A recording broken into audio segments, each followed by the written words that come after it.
টি-20 বিশ্বকাপে এবারের আসরটা মোটেও ভালো কাটছে না সাকিব আল হাসানের। ব্যাটিং ও বোলিং কোনো বিভাগে সামর্থ্যের প্রমাণ না দেওয়া সাকিবের পেছনে যেন বেশ ভালোভাবেই লেগেছেন বীরেন্দ্র সেহবাগ।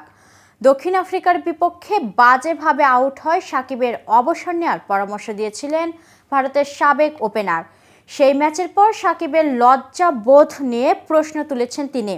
কয়েকদিন আগে জানিয়ে সমালোচনার ঝড় বয়ে গিয়েছিল, সেই আগুনে আবারও ঘি ঢেলেছেন সেহবাগ। ভারতের বিপক্ষে 7 বলে 11 রান করে আউট হওয়া সাকিবকে আবারও অবসর নেওয়ার পরামর্শ দিয়েছেন এই ভারতীয় ক্রিকেটার। এ বিষয়ে বিস্তারিত জানাতে কেটিভি ক্রিকেট থেকে আমি ইফফাত আরা মিথিলা রয়েছে আপনাদের সাথে। সুপার 8-এ ভারতের বিপক্ষে 50 রানে হারার পর সাবেক এই ক্রিকেটার বলেন, সাকিবের উচিত নতুন কারো জন্য জায়গা ছেড়ে দেওয়া।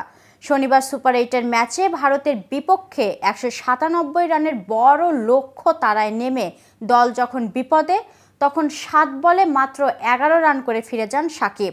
তার এভাবে আউট হওয়া নিয়ে সেহবাগ মনে করেন, অভিজ্ঞ হয়েও অভিজ্ঞতার কোনো ব্যবহার করছেন না সাকিব। এমনকি সাকিবের দায়িত্ববোধ নিয়েও প্রশ্ন তুলেছেন তিনি। ক্রিকেট ভিত্তিক ওয়েবসাইট ক্রিকবাজার এক অনুষ্ঠানে সেহবাগ বলেন, আপনার সঙ্গে যখন একজন ব্যাটার আছে তাকে সঙ্গ দিন, উইকেট থাকার চেষ্টা করুন, সেখান থেকে ম্যাচ বের করার চেষ্টা করুন। তা না করে আপনি 7 বলে 11 রান করে আউট হয়ে গেলেন। আমি জানি না এত অভিজ্ঞতা থাকা সত্ত্বেও কেন ব্যবহার করছেন না, নাকি পাত্তা দিচ্ছেন না। সেহবাগ বলেন, এ কারণে আমি আগেরবার বলছি সাকিবের উচিত তরুণ খেলোয়াড়ের জন্য জায়গা করে নেওয়া। ভিভ রিচার্ডস স্টেডিয়ামে গত শনিবার সুপার 8-এর ম্যাচে ভারতের কাছে 50 রানে হারে বাংলাদেশ।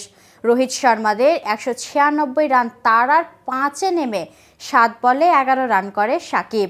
সাকিবের এমন পারফরমেন্স দেখে তার সমালোচনা করেন সেহবাগ। সেহবাগ মনে করেন, সাকিবের ব্যাটিংয়ে অভিজ্ঞতার ছাপ পাওয়া যাচ্ছে না, তার এখন তরুণদের জন্য জায়গা ছেড়ে দেওয়া উচিত বলে মনে করেন সেহবাগ।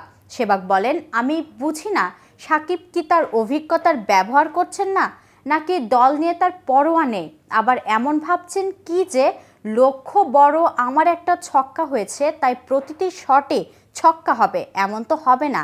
এজন্যই আমি আগেরবার বলেছিলাম সাকিবের নতুন খেলোয়াড়দের জন্য জায়গা ছেড়ে দেওয়া উচিত। এর আগে গ্রুপ পর্বে দক্ষিণ আফ্রিকার ম্যাচে বাজেভাবে আউট হন সাকিব, তখনও সাকিবকে নিয়ে সমালোচনা করেছিলেন সেহবাগ। সাকিবকে উদ্দেশ্য করে তিনি বলেছিলেন, নতুন অ্যাডাম গিলক্রিস্টও না, ম্যাথু হেইডেনও না, বরং বাংলাদেশি ক্রিকেটার। তোমার নিজের লেভেল খেলা উচিত।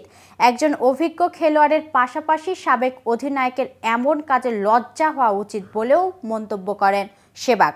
পাশাপাশি এই ফরম্যাট থেকে সাকিবকে অবসর নেওয়ার পরামর্শও দিয়েছিলেন।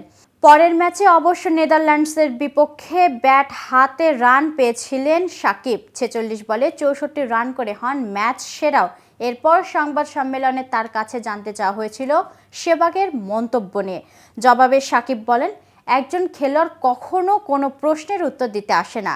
খেলোয়াড়ের কাজ হচ্ছে সে যদি ব্যাটার হয় ব্যাটিং করা, দলের জন্য অবদান রাখা। সে যদি বোলার হয় তার কাজ হচ্ছে ভালো বোলিং করা। উইকেটটা ভাগ্যের ব্যাপার থাকে। তো ভিউয়ার্স, এ সম্পর্কে আপনার কোনো মতামত থাকলে কমেন্টস করে জানাতে পারেন। আর ভিডিওটি ভালো লাগলে লাইক শেয়ার করতে ভুলবেন না। আজ এখানেই শেষ করছি। এতক্ষণ সাথে থাকার জন্য ধন্যবাদ। নিয়মিত সকল ক্রিকেট আপডেট এবং ইনফরমেটিভ ভিডিও পেতে কেটিভি ক্রিকেটের সাথেই থাকুন।